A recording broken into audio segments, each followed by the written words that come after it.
Hello everyone. So for the past couple months I've been working on this new project of mine. So I've had this gravel bike. It's a specialized diverge, and I've used it early on for some of my first cycling videos. I decided to put a little bit of money into it to upgrade it into a bike packing bike.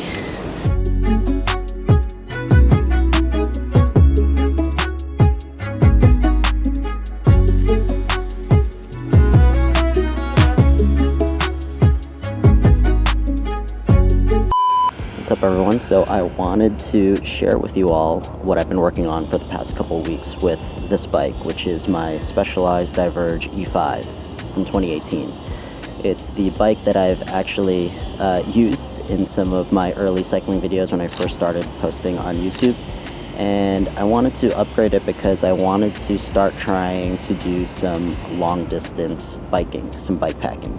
So I wanted to upgrade it in a way that would be much better for that. And one of the first things that I definitely had to upgrade on this bike after using it for some long trips and big trips were the wheel sets. So from that trip that I did up to Bear Mountain, I realized that the hubs were sort of giving out. I was getting a lot more resistance from the front wheel, and instead of just changing the hubs, I decided to get an entirely new wheel set.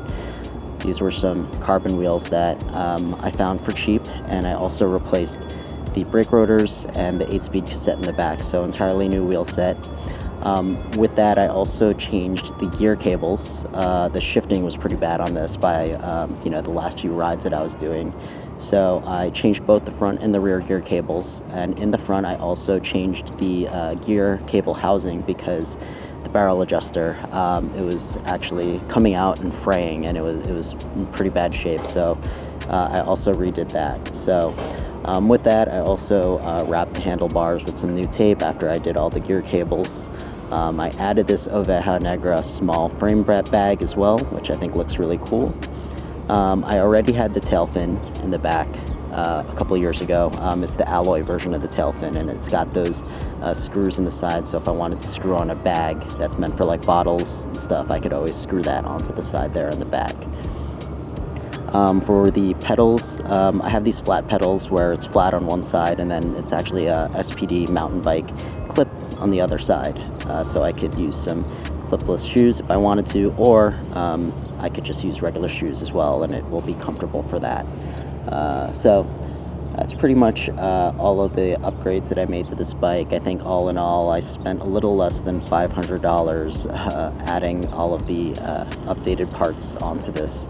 And I am out here at Gantry right now, just testing it all out. This is actually the first time I'm riding it since making all these changes to the bike. And I also re-indexed both the front and rear gears, and I'm testing that out, as well as just making sure that the brakes are reseated. And yeah, I just wanted to spend this video updating you all on what I've been working on with this bike and showing off what it looks like right now. So as long as this goes well, I'm going to be trying to do a little bit more rides, gradually increasing in distances with this bike, with the ultimate goal of doing some sort of long distance bike packing trip at some point, maybe in the fall or maybe next year. But yeah, pretty proud of this. I kind of learned a lot of new stuff for the first time on how to maintain the bike and update some of the parts. And now I feel pretty well versed if anything were to break down on this bike, how to fix it.